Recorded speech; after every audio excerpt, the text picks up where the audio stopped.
My name is Lucia, 35 years old, married to Thomas for 15 years. Tonight's Thanksgiving dinner in our colonial home felt perfect, with our children Jason and Allison joining us from college. I spent days preparing, making everything special. Then Thomas cleared his throat and announced he was selling our home for his girlfriend's children. Everyone froze. I felt surprisingly calm as I walked to my purse and returned with an envelope. Before I tell you what happened next, let me know where you're watching from, and don't forget to like and subscribe to follow my journey of reclaiming my life after betrayal. Thomas and I met during sophomore year in college. I was studying business administration while working part-time at the campus bookstore. He was the charming architecture student who kept finding reasons to browse the reference section where I worked.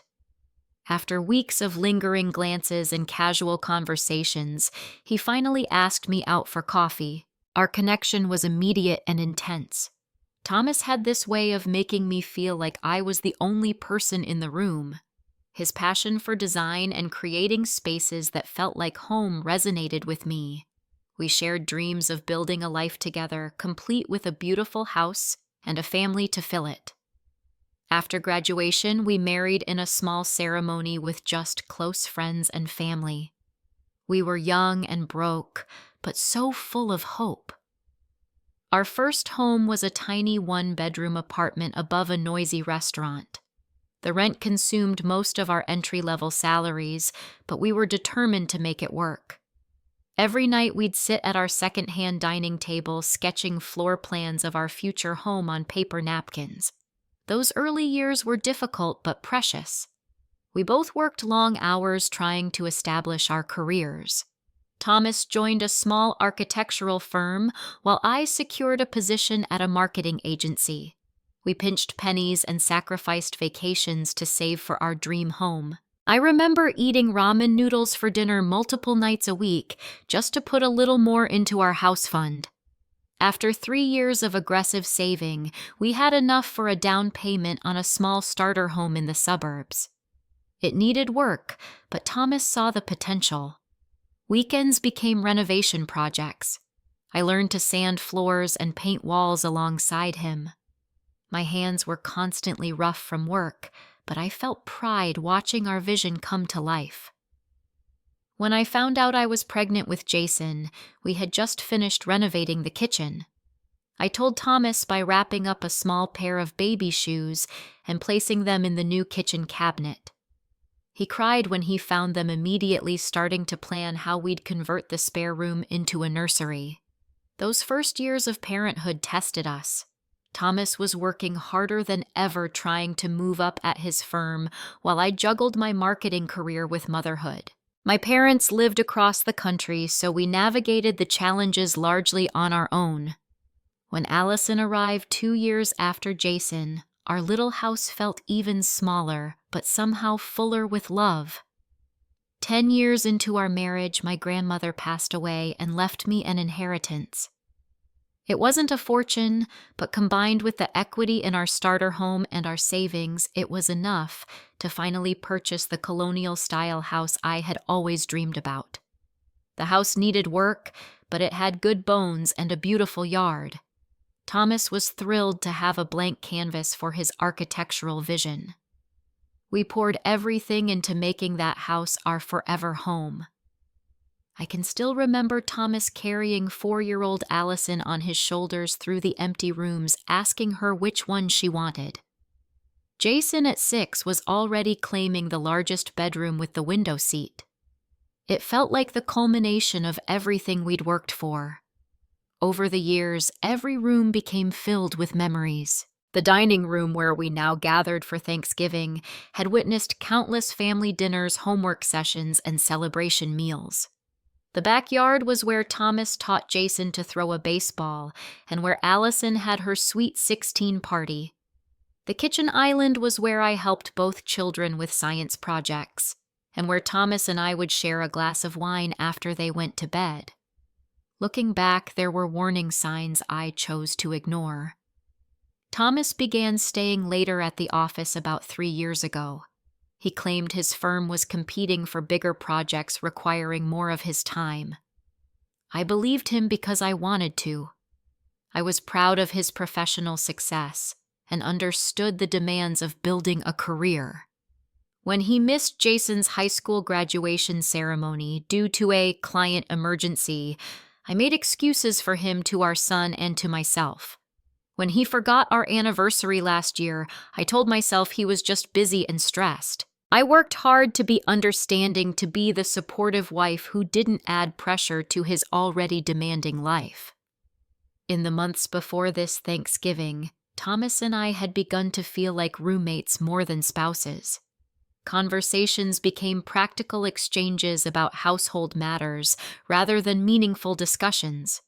Date nights, once sacred, became increasingly rare. When I suggested we revive them, Thomas always had a reason why next weekend would be better. Next weekend never came. I tried to talk to him about the growing distance between us. Each time he would dismiss my concerns, claiming I was overthinking things or being too sensitive. He'd remind me how hard he worked to provide for our family, as if my own career and contributions to our home didn't count. I started to wonder if 15 years of marriage had simply led us to a period of disconnection that we needed to work through. What I didn't realize then was that the foundation of trust I thought we'd built together was already cracking beneath my feet. The first concrete sign came in April, about 7 months before this Thanksgiving. Thomas had been at a client dinner and came home much later than expected. When I washed his dress shirt the next day, I found a smudge of red lipstick on the collar. I don't wear red lipstick. My stomach dropped as I stared at the evidence in my hands. I considered confronting him immediately, but decided to wait and observe instead. Maybe there was an innocent explanation. Maybe a female client had hugged him goodbye. Maybe I was jumping to conclusions. Over the next few weeks, I started noticing more inconsistencies. His working late didn't align with the office hours his coworkers mentioned when I ran into them. The credit card statements showed dinners at expensive restaurants on nights he claimed to be working at the office. His phone would be placed face down whenever he was around me, and he started taking calls in another room. One evening in May, Thomas received a text while in the shower. The notification lit up his phone screen with a message preview. "Can't wait to see you tomorrow. Last night was amazing." The sender was saved as AM. I felt physically ill. When I confronted him about the message, he claimed it was from a client who was excited about a building design. He became defensive and accused me of spying on him. The conversation quickly escalated into an argument where he stormed out claiming he needed air. He didn't return until after I had gone to bed. After that night, I began paying closer attention to his schedule. Thomas claimed to be going on more business trips sometimes for entire weekends. When I offered to meet him for dinner during one of his supposed overnight stays in a nearby city, he quickly came up with reasons why it wouldn't work. His excuses grew more elaborate and less convincing.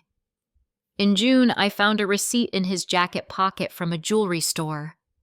Our anniversary had passed months ago, and my birthday wasn't until November. When I casually asked if he had been shopping recently, he denied it and changed the subject. That night, I searched his closet while he slept and found no gift hidden away. Whatever he had purchased wasn't intended for me. The children began noticing changes too. Jason came home from college for a weekend in July and commented on how Thomas seemed distracted during their golf outing. Dad kept checking his phone every 5 minutes. He barely even noticed when I beat his score, he told me. Allison called me one evening from school concerned because Thomas had missed their weekly phone call 3 times in a row. When she finally reached him, he seemed rushed and uninterested in her stories about classes and friends. My heart ached for her disappointment. By late summer, I was living with a constant knot in my stomach. I lost weight without trying. Friends commented on how tired I looked. I threw myself into work and volunteering anything to keep my mind occupied and away from the growing certainty that my marriage was unraveling. I suggested marriage counseling in August. Thomas immediately rejected the idea, claiming we didn't need some stranger telling us how to fix problems we don't have.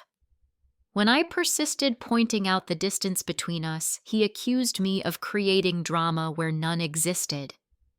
Our annual Labor Day barbecue, usually a highlight of the year with friends and neighbors filling our backyard, fell flat. Thomas spent most of the event on his phone, occasionally disappearing inside for work calls. I overheard one such call where he lowered his voice and said, "I can't talk now. I'll see you tomorrow." Our guest noticed his absence and gave me sympathetic looks I pretended not to see. In September, Thomas began commenting on our house, saying it felt too big now that the kids were mostly away at school. He suggested we might consider downsizing. The timing seemed odd since we'd always planned to keep the family home as a gathering place as our children grew older and eventually started families of their own. When I found an unfamiliar perfume scent on his scarf in October, I stopped making excuses for him in my mind. The evidence had been piling up for months, and I could no longer deny what was happening. My husband was having an affair. The realization brought both pain and clarity. I spent a night alone in our bedroom crying until I had no tears left. Then something shifted inside me. I had spent months feeling inadequate, wondering what I had done wrong, how I had failed as a wife. But in that moment of absolute clarity, I understood that this wasn't about my failures. This was about Thomas's choices. The woman who dried her tears and looked in the mirror that night was different from the one who had been making excuses for her husband. She was done being a victim. She was ready to take action. The morning after my revelation, I called a divorce lawyer. I chose someone highly recommended, but in the next town over, reducing the chances of Thomas hearing about it through mutual connections. The lawyer Diane was a no-nonsense woman in her 50s who had seen every possible variation of marital betrayal in her 25 years of practice. "Your suspicions are likely correct," she told me after hearing my story, "but suspicions don't hold up in court. We need facts, especially regarding finances. Without knowing your complete financial situation, you're negotiating in the dark." Diane advised me to gather as much information as possible while maintaining the appearance of normalcy at home. "Don't tip your hand until we know exactly what we're dealing with," she warned. She gave me a checklist of documents to locate tax returns, investment statements, bank accounts, property deeds, retirement funds, and insurance policies. That night, while Thomas was at another late meeting, I began my investigation.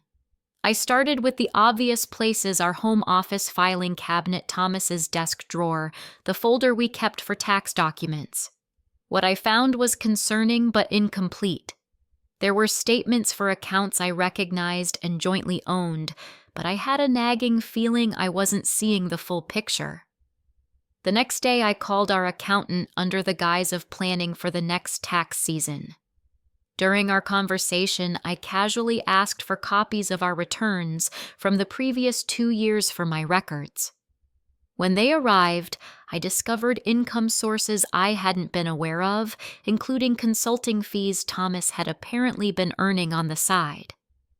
With this new information, I began systematically checking our mail each day before Thomas got home. Over the course of 2 weeks, I intercepted statements for 2 credit cards I didn't know existed. The balances were substantial, and the charges included hotels, restaurants, and gifts that weren't for me or our children.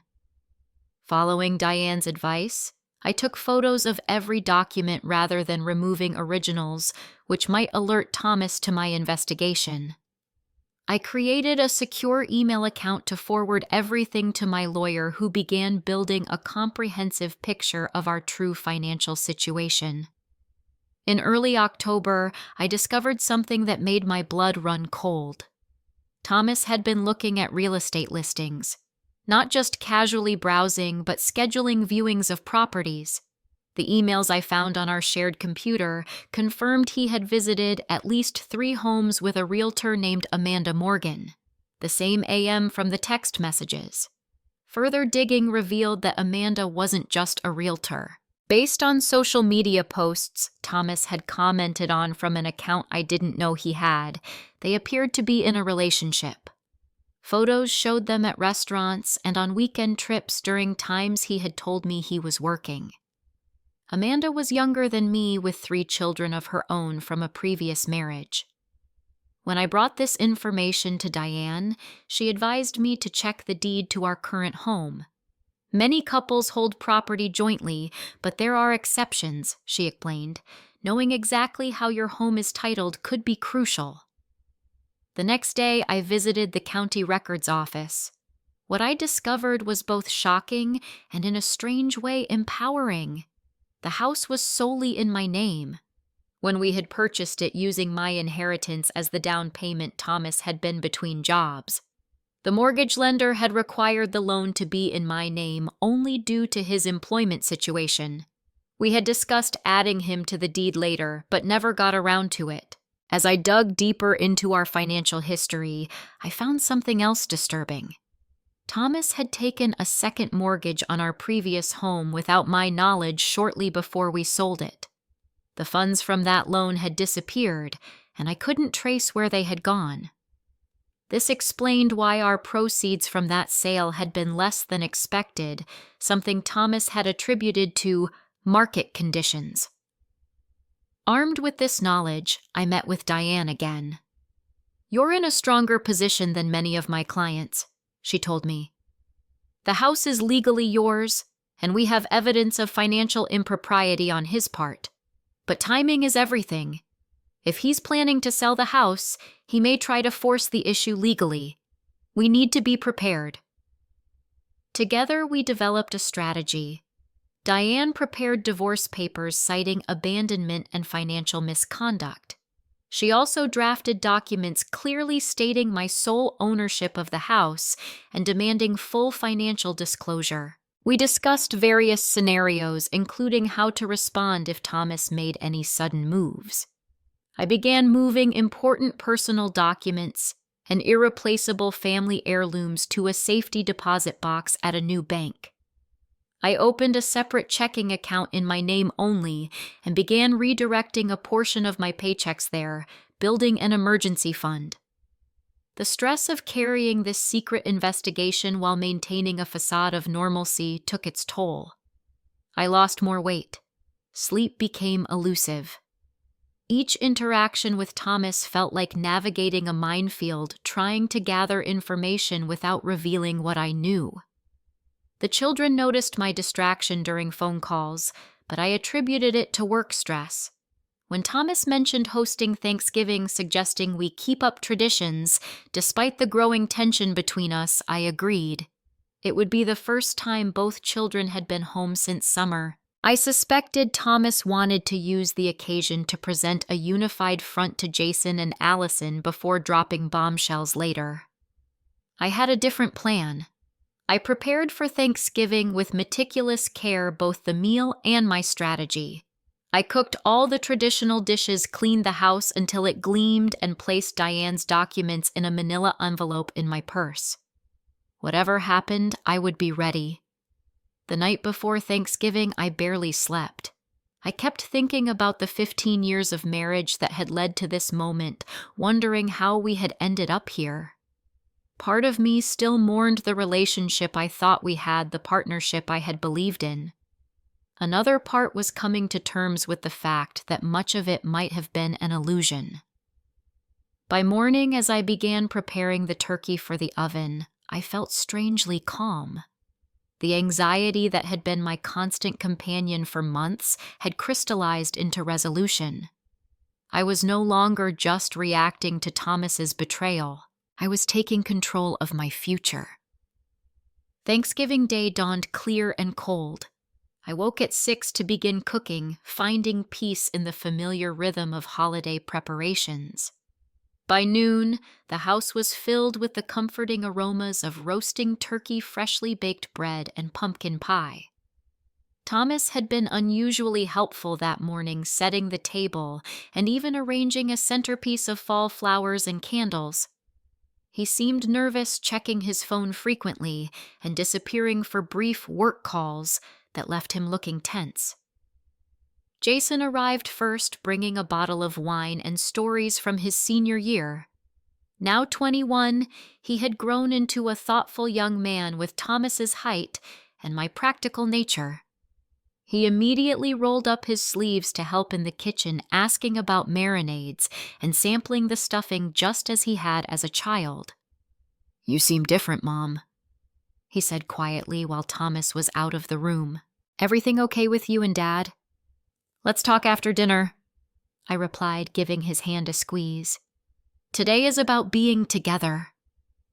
Allison arrived an hour later, her energy filling the house as she hugged everyone and exclaimed over how good everything smelled. At 19, she was in her sophomore year at the same college Thomas and I had attended studying psychology and already talking about graduate school.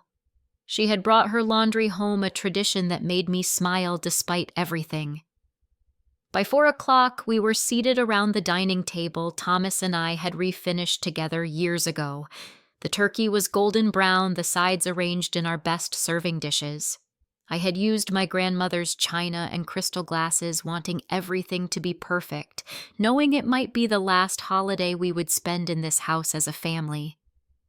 Thomas seemed increasingly agitated as the meal progressed. He barely touched his food, his eyes frequently darting to his watch. I noticed him take a deep breath when Jason began talking about his plans after graduation, including possibly moving back home temporarily while he looked for jobs. "Actually," Thomas interrupted, clearing his throat, "I've been meaning to talk to everyone about the house." The children looked up curious. I set down my fork, my heart suddenly pounding despite my preparations. "I'm planning to sell it," he announced, his voice forcefully casual. "It's too big for just your mother and me with you both at school. The market is good right now, and I've already been looking at options." Jason and Allison exchanged confused glances. Before they could speak, Thomas continued, words tumbling out as if he'd rehearsed them. "The thing is, I've met someone. Her name is Amanda. She's wonderful, and she has 3 kids who need more space than her current place can provide." The silence that followed was absolute. I watched my children's expressions shift from confusion to shock to hurt. Allison's hand trembled as she reached for her water glass. "Wait, what?" Jason finally managed. "You're selling our home for your girlfriend." Thomas nodded, seemingly oblivious to the bomb he had just dropped. "Amanda's great. You'll like her. Her kids are 14, 12, and 10. The youngest boy is really into baseball, Jason. I thought maybe you could teach him some pitching techniques." Allison's eyes filled with tears. "How long has this been going on, Dad?" Thomas waved his hand dismissively. "That's not important right now. What matters is moving forward. I found a beautiful property with 6 bedrooms, plenty of room for everyone when you visit." "When we visit?" Jason's voice rose. "This is our home." "You're both adults now," Thomas replied, his tone condescending. "You have your own lives at school. It's time for changes." I watched as he continued detailing his plans, describing the new house he'd chosen for his new family, explaining how he'd already spoken to a realtor about listing our home after the holidays. He talked about Amanda's children and their needs, about schools in the new neighborhood, about how quickly houses were selling in the current market. Throughout his monologue, he never once looked directly at me. It was as if I had become invisible, my 15 years of partnership reduced to an inconvenient obstacle in his new life plan. The children sat stunned, their dinner forgotten. Allison was openly crying now, while Jason's face had hardened into an expression I'd never seen before. The tension in the room was suffocating. Finally, Thomas turned to me. I know this is sudden, but I'm hoping we can handle this maturely. Amanda and I would like to move forward quickly. In that moment, watching him sit at the table I had prepared in the home I had made calmly destroying our family while thinking only of his desires, something settled within me. The last lingering doubt, the last thread of hope that there might be some misunderstanding or explanation that could salvage anything between us, evaporated. I pushed back my chair and stood my movements deliberate and calm. Without a word, I walked to the entryway where my purse hung on the coat rack. I could feel 3 pairs of eyes following me as I returned with the manila envelope. Since you're making announcements, I said, my voice steady as I handed him the envelope. I have one too. Thomas took the envelope with a look of annoyance, clearly impatient to get back to his plans. He probably thought it contained some financial questions or concerns about the house sale. The children watched confusion mixing with the hurt on their faces. "What's this?" he asked, tearing it open carelessly. I remained standing, watching as he pulled out the stack of documents. The first page was the divorce petition, followed by certified copies of the house deed, showing my sole ownership, then evidence of his financial deceptions, including the fraudulent second mortgage on our previous home. I saw the exact moment comprehension dawned. His face drained of color and his hands began to shake slightly. He flipped through the pages faster, his breathing becoming more rapid. "These are divorce papers," he said, his voice no longer confident. "Yes," I replied simply. "And what's all this about the house?" His tone shifted to anger. "This is our house. We bought it together." I shook my head. "The deed is solely in my name, Thomas. It always has been. I paid for it with my inheritance and my income. You never asked to be added to the title, and I never offered." Jason and Allison were watching this exchange with wide eyes. I hadn't wanted them to find out this way, but Thomas had forced my hand with his announcement. "That's ridiculous," Thomas sputtered. "I'm an equal owner. I've been paying the mortgage." "There is no mortgage," I said quietly. "I paid it off 3 years ago with the bonus from the Patterson campaign at work.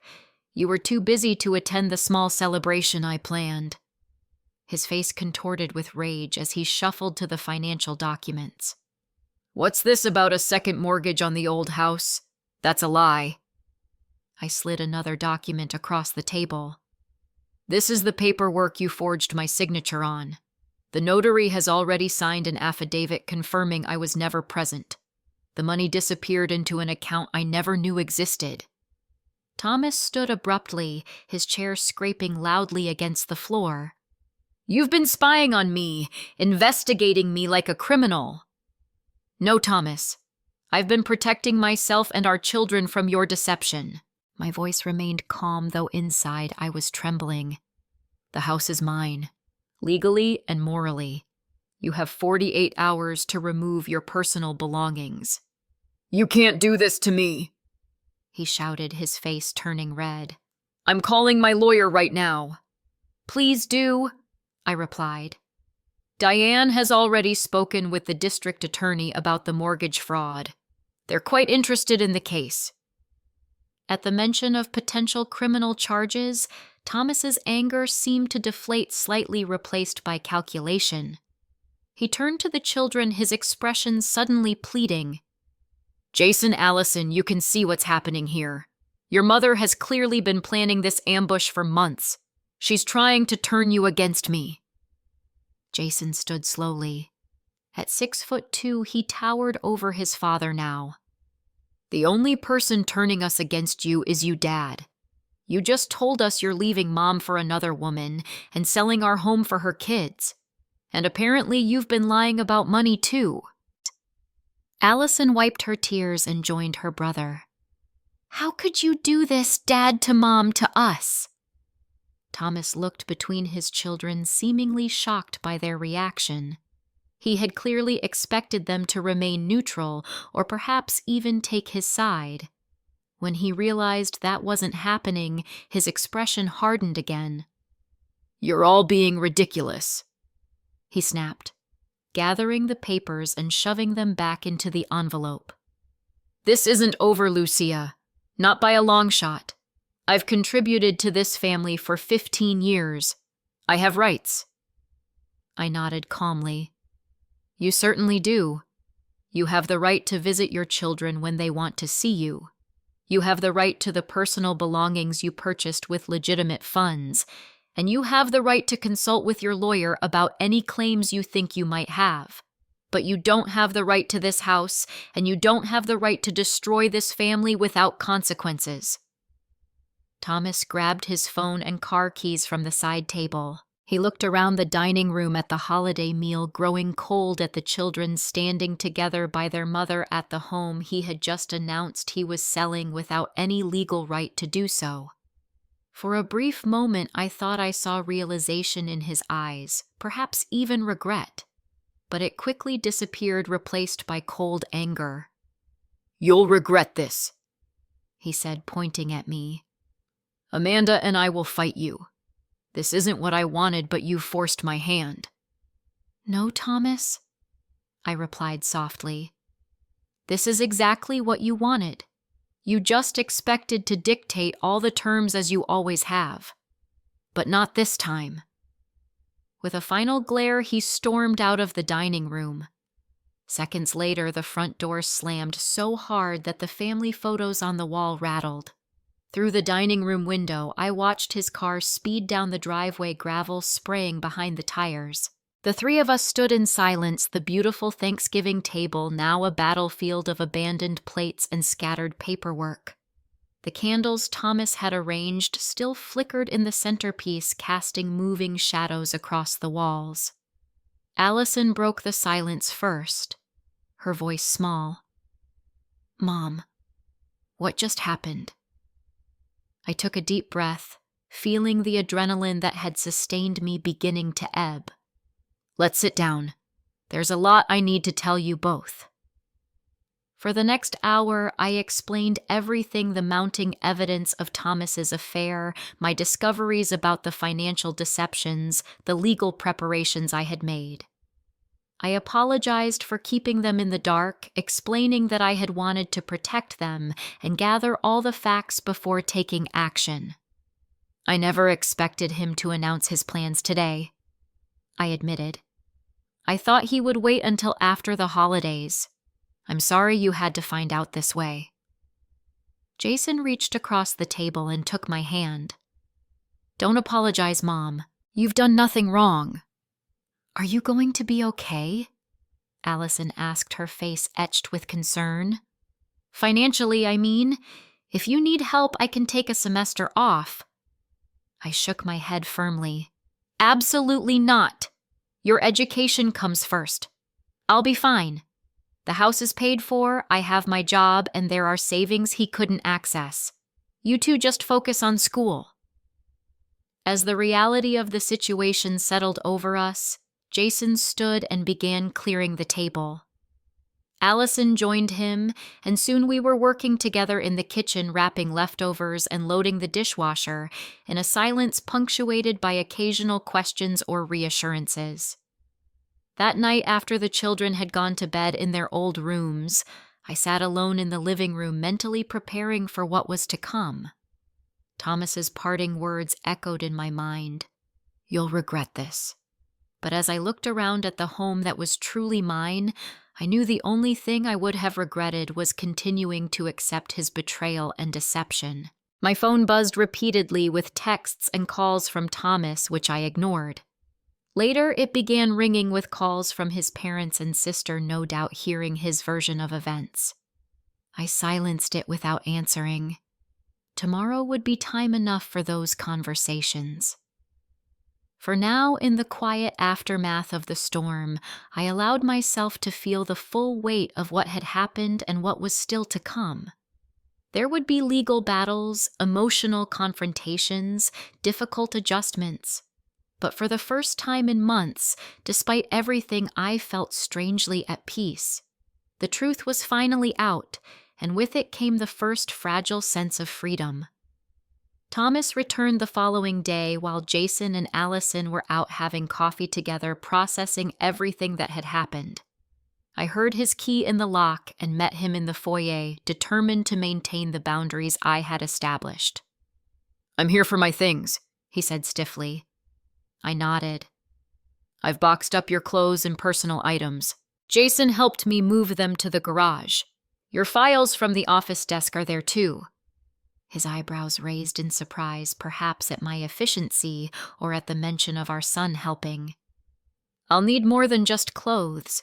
Half of everything in this house is mine." "No, Thomas, it isn't," I replied calmly.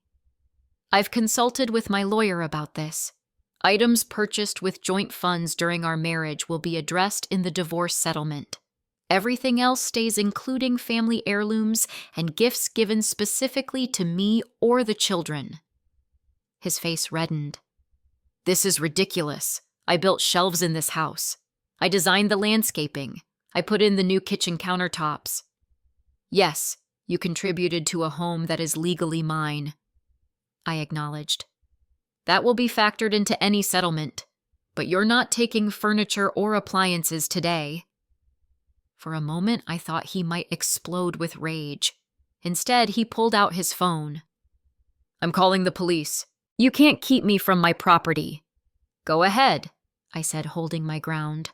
"I have the deed and all the relevant legal documents ready to show them. Do you really want to add a scene with police to what the children have already experienced?" At the mention of Jason and Allison, something in his expression shifted. For all his faults, I knew he did love our children in his way. He put the phone away slowly. "Fine, for now, but my lawyer will be contacting you." "I expect nothing less," I replied. While Thomas loaded his boxes into his car, my phone lit up with a text from a number I didn't recognize. "This is Amanda. We need to talk." I stared at the message, a surge of emotions threatening to overwhelm my composure. The woman who had been sleeping with my husband, who had been viewing homes with him, planning a life in my house, wanted to talk. I silenced the phone without responding. Over the next few days, both Thomas and Amanda escalated their attempts to contact me. Thomas's messages alternated between threats of legal action and attempts at manipulation, suggesting I was hurting the children with my unreasonable behavior. Amanda's messages started apologetically claiming she never meant to hurt anyone, before shifting to arguments about why selling the house would be best for everyone involved. I forwarded everything to Diane without engaging directly. She advised maintaining communication only through legal channels moving forward. The children returned to school after the long weekend with promises to come home more frequently. Both were shaken by the revelations but supportive of my decisions. Jason in particular seemed to have matured overnight, assuring me he would finish his degree on schedule and then help however he could.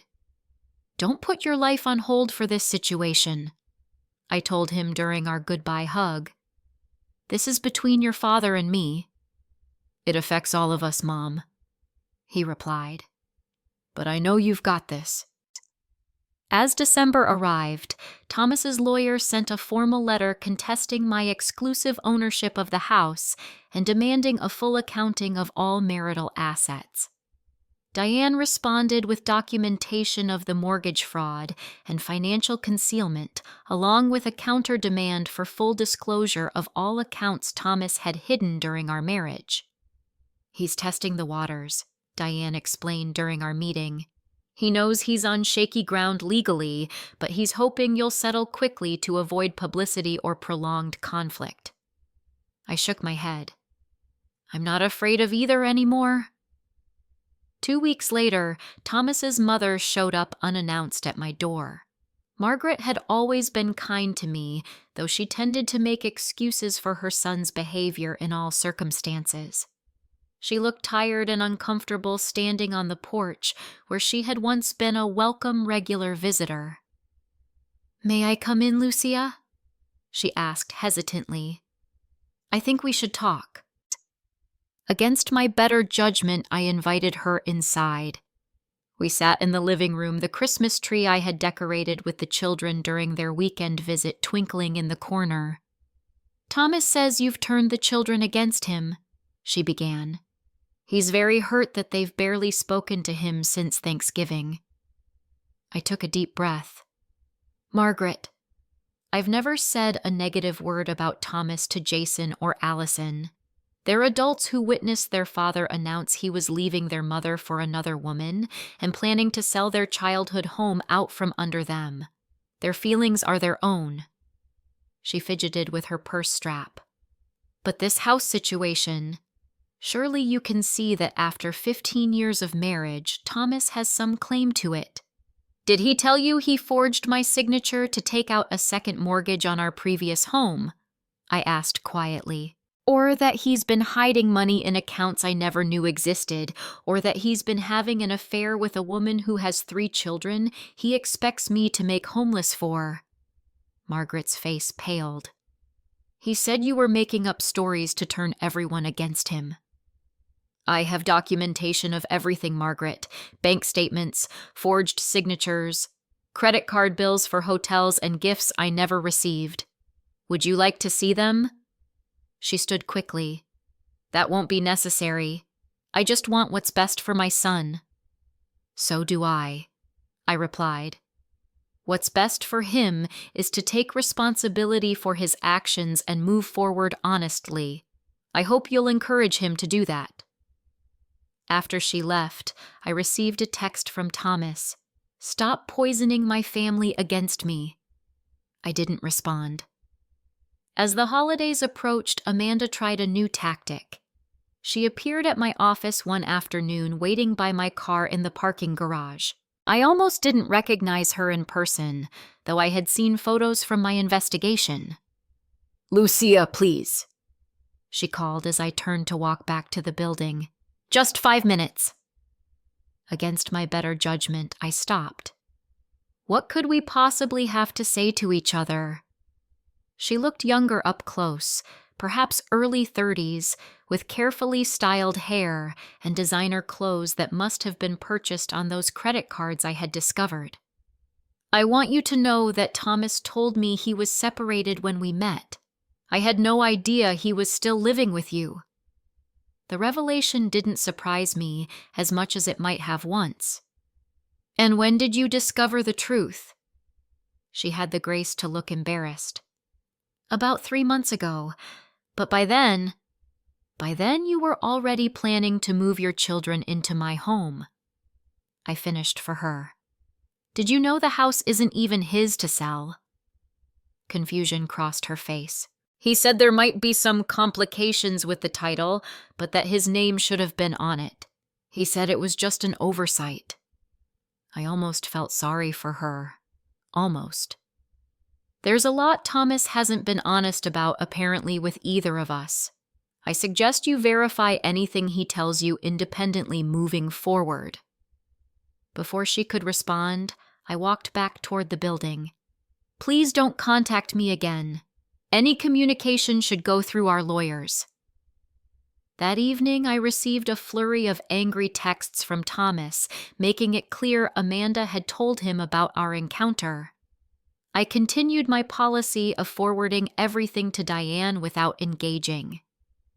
January brought our first court appearance for temporary orders regarding the house and finances. Thomas arrived with an expensive attorney, and Amanda by his side, a move Diane told me was meant to intimidate me.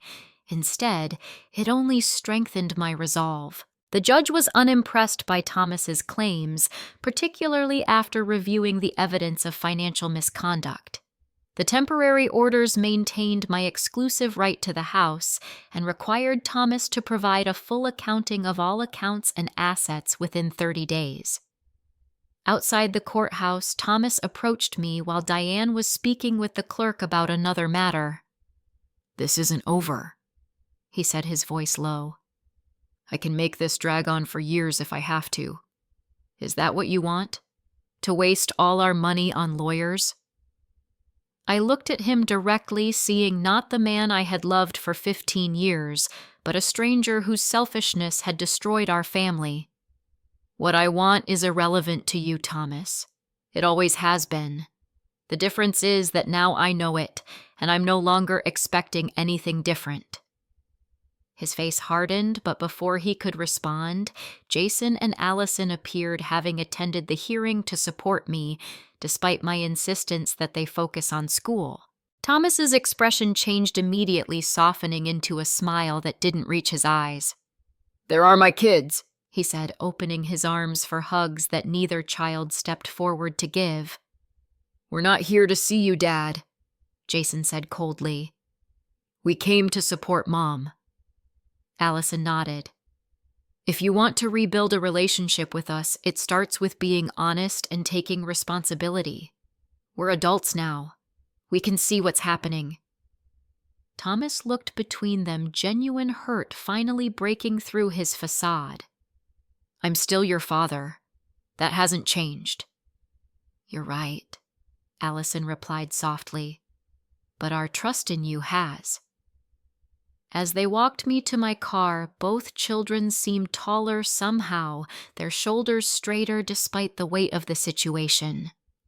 I realized with a mixture of pride and sadness that they were showing a maturity their father had never managed to develop.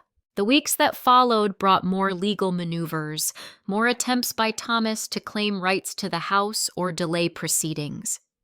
But with each court appearance, with each piece of evidence presented, his position weakened. By March, even his lawyer was suggesting he consider settlement options.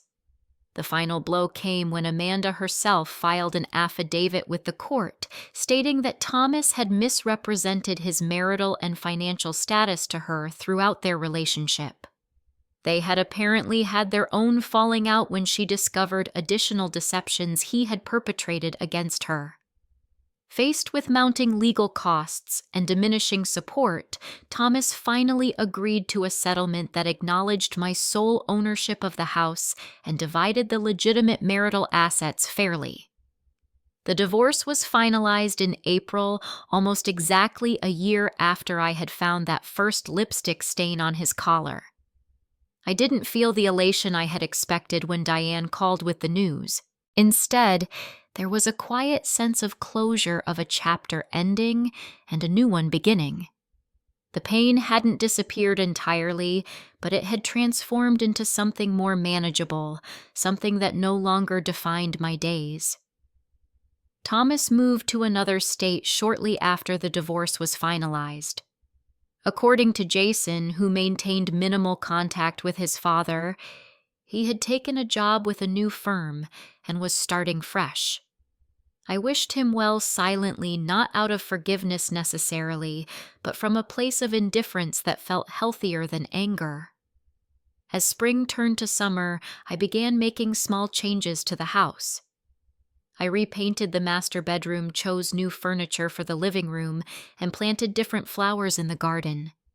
Each change felt like reclaiming a piece of myself, transforming the space from our home to truly mine. The journey from that Thanksgiving Day confrontation to where I stand now hasn't been easy. The initial shock and pain gradually gave way to anger, then determination, and finally a kind of peace I hadn't expected to find. The first few months were the hardest. Despite my outward strength at the Thanksgiving table, there were nights I cried myself to sleep, mourning not just the end of my marriage, but the loss of the future I had imagined for us. 15 years is a significant investment, and untangling myself from that shared history sometimes felt impossible. Sleep became elusive. I would lie awake replaying conversations, looking for signs I had missed, wondering if there had been a moment when I could have changed the trajectory of our relationship. The rational part of me knew Thomas's choices were his own, but the heart isn't always rational. My friends became invaluable during this period. Women I had somewhat neglected during my marriage stepped up with unexpected loyalty. They brought meals when I couldn't find the energy to cook, listened to the same stories repeatedly without complaint, and occasionally forced me out of the house when isolation threatened to become a habit. My sister flew in from Arizona and stayed for 2 weeks helping me sort through closets and drawers still containing remnants of Thomas's presence. We found old love letters and wedding photos, mementos from trips we had taken, evidence of a life I had believed in completely. Some items went into storage for the children. Others were donated or discarded. Each decision was painful but necessary. I started seeing a therapist in January, something I had never considered before. Dr. Lambert helped me recognize patterns in my relationship with Thomas that had allowed his behavior to continue unchecked for so long. My tendency to make excuses for him, to prioritize peace over confrontation, to doubt my own perceptions when they conflicted with his narratives, all had contributed to an environment where deception could flourish. "You're not responsible for his choices," she reminded me often. But understanding your own patterns can help you avoid similar situations in the future. Work became a sanctuary during this period. The structured demands of my marketing position provided a welcome distraction from personal turmoil. My boss, aware of my situation, allowed me flexibility for legal appointments while trusting me to maintain my professional responsibilities. That trust was a lifeline when so much else felt uncertain. The children's support continued to be my greatest comfort. Despite the disruption to their own lives, Jason and Allison checked in regularly, came home on weekends when possible, and listened patiently as I worked through my feelings. They had their own relationship with their father to navigate something I was careful never to interfere with despite my personal feelings. By summer, I had begun reclaiming activities and interests that had gradually fallen away during my marriage. I joined a hiking group that explored local trails each weekend. I took cooking classes focusing on cuisines Thomas had never enjoyed. I redecorated rooms to reflect my tastes rather than compromises we had made together. The house transformation became a physical manifestation of my emotional journey. The dining room where that fateful Thanksgiving had unfolded was the first to change. I sold the table where we had sat and replaced it with a round one that better suited the gatherings I now hosted: friends for dinner parties, book club meetings, the children and their college friends during breaks. In August, Jason graduated and, true to his word, moved back home temporarily while interviewing for jobs. Having his steady presence in the house brought a different energy, a reminder that family continued despite Thomas's absence. We established new routines and traditions, small markers of our evolving relationship as adult parent and child, rather than caretaker and dependent. Financial independence proved less challenging than I had feared. Without Thomas's secret spending draining our resources, my salary adequately covered expenses. The house being paid for removed what would have been my largest financial burden. I worked with a financial advisor to create a new long-term plan focused on my retirement and helping the children with graduate school if needed. As the 1-year anniversary of that Thanksgiving approached, I received an unexpected email from Amanda. She apologized again for her role in the situation and shared that her experience with Thomas had led her to reevaluate her own patterns in relationships. "I thought I was getting a fresh start," she wrote. "Instead, I nearly repeated all my previous mistakes. Your strength in standing up for yourself inspired me to do the same." I wished her well, but didn't pursue further communication. Her journey was her own now, as mine was mine. Thomas made sporadic attempts to reestablish contact outside of necessary communications about the children. Sometimes his messages suggested remorse. Other times they revealed the same self-centered perspective that had characterized our marriage. I maintained firm boundaries, responding only to specific questions about Jason and Allison when they asked me to. In October, I was offered a promotion at work, recognition of the increased focus and creativity I had brought to projects throughout the year. The new position came with more responsibility, but also greater flexibility and a significant salary increase. It felt like validation of my professional worth, something that had often been minimized in my marriage. When Thanksgiving came around again, I decided to host dinner, but to completely reimagine the tradition. Instead of recreating the conventional holiday that had been shattered the previous year, I invited friends who had supported me along with the children and a few of their close friends who couldn't travel home. We prepared dishes from different cultural traditions, shared stories of gratitude, focused on personal growth, and created a celebration that honored the past year's journey rather than attempting to erase it. The dining room, with its new table and chairs, became a space of genuine connection rather than forced family unity. The laughter that filled the house that day felt authentic in a way that had been missing for longer than I cared to admit. As I looked around at these people who had chosen to be present, who supported each other without obligation or deception, I realized the profound lesson of the past year. My worth was never determined by Thomas's treatment of me. It existed independently of his perception or anyone else's. The freedom that came with that realization wasn't about legal ownership of a house or financial independence, though those were important.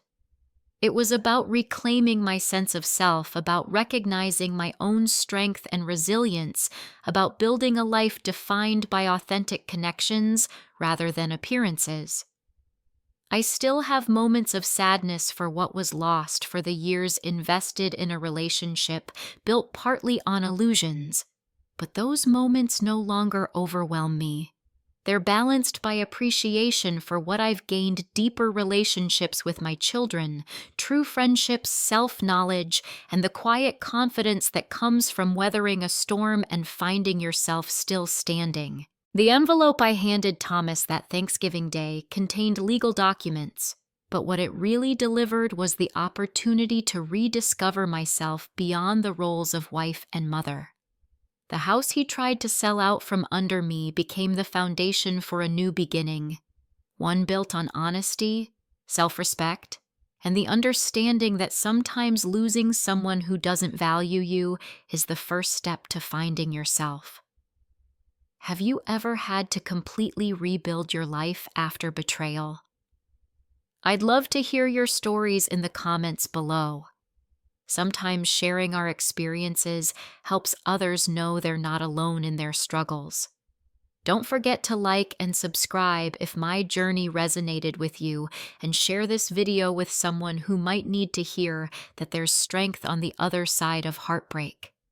Thank you for being part of my healing journey, and remember, your worth isn't determined by someone else's inability to see it.